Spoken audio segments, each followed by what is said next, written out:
So, what if I told you that a single decision made thousands of miles away in Tokyo could actually shake up your 401k, your mortgage rate, and yeah, maybe even the entire US stock market? Well, that's exactly what we might be looking at with Japan's economy right now, and we're going to break down exactly how it all connects. It sounds a little dramatic, I know, but the global economy is just so connected these days. A little financial tremor in Japan could, and I mean this, could trigger a tidal wave right here at home. So today, we're going to unpack exactly how and why that could happen. All right, to get a handle on what's coming, we have to look back at Japan's really unusual economic history. See, for decades, they weren't fighting inflation like the rest of us. Nope, they were fighting its exact opposite. We all get inflation, right? Your dollar buys a little less over time. Well, deflation is the other way around. Prices actually fall, and your money becomes more powerful. Sounds pretty great if you're a shopper, but for an entire economy, it can be absolutely crippling.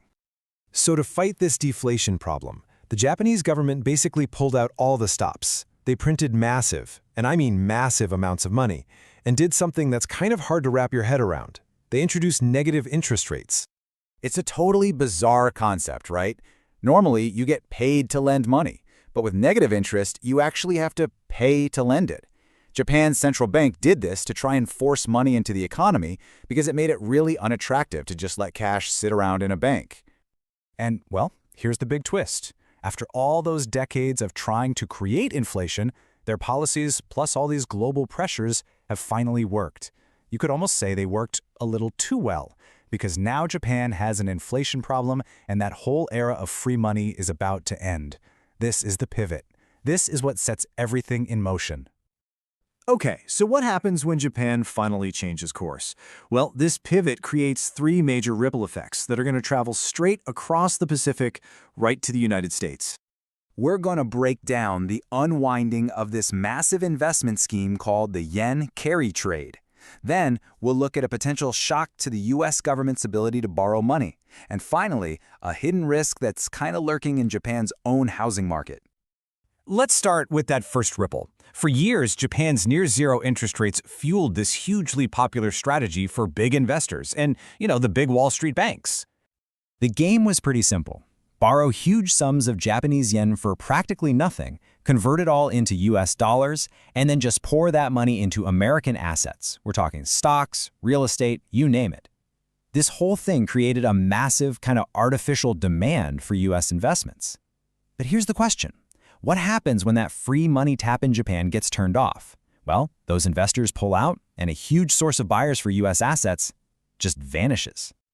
Now, the second ripple is even more direct. It has everything to do with who funds the United States government. And as it turns out, Japan is one of our most important lenders. That's right. Japan is the largest foreign holder of U.S. government debt, to the tune of $1.2 trillion.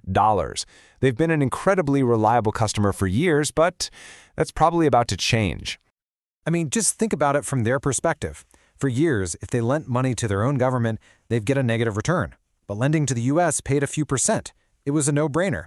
But as interest rates in Japan start to rise, their own bonds suddenly look a lot more attractive. So they might start selling off their U.S. debt and bringing that money back home. So, okay, why does this matter to you? Well, if one of the biggest buyers of U.S. debt just stops buying, the U.S. government has to offer higher interest rates to attract new lenders. And because U.S. Treasury rates are the benchmark for our entire economy, that means higher rates for your mortgage, your car loan, pretty much any loan you can think of. The third ripple. This is a potential crisis brewing inside Japan itself.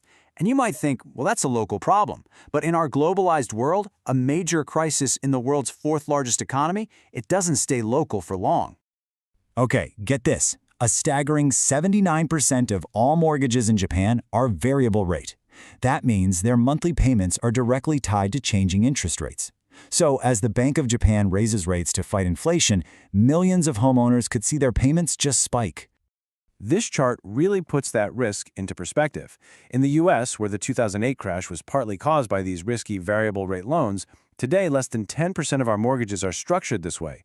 Japan's exposure is nearly 8 times higher. A wave of defaults over there could really destabilize their entire banking system. And on top of all that, they have very little room to maneuver.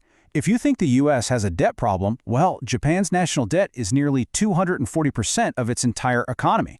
That's roughly double the ratio of the United States. They are in a very, very tight spot. So, with all these risks floating around, what's the key takeaway for you as an investor, or really just someone trying to make sense of the economy? Let's break it down. First, it's really important to understand that there's a fundamental cultural shift happening in Japan that's tied to all of this. For decades, they operated on what you'd call a stakeholder model, where companies really valued their employees and the community. Now, they're moving towards a shareholder model, which is a lot more like the US, where the number one goal is boosting the stock price. This change, driven by this new inflationary environment, is creating a whole new set of dynamics and maybe some new investment opportunities. Look, what this all really means is that we live in a deeply interconnected world. What happens in Tokyo doesn't stay in Tokyo. And while Japan's pivot definitely presents risks to US markets and our borrowing costs, it might also create some new opportunities over there. Ultimately, the best defense is what it's always been: diversification. Spreading your investments across different asset classes is pretty much the surest way to protect yourself from shocks, whether they start in Tokyo or anywhere else. You know, this whole situation is just a powerful reminder of how fragile and intertwined our global financial system really is. It leaves us with one final, and I think crucial question to think about. If a single policy change in Japan can cause all of this, where will the next big ripple begin?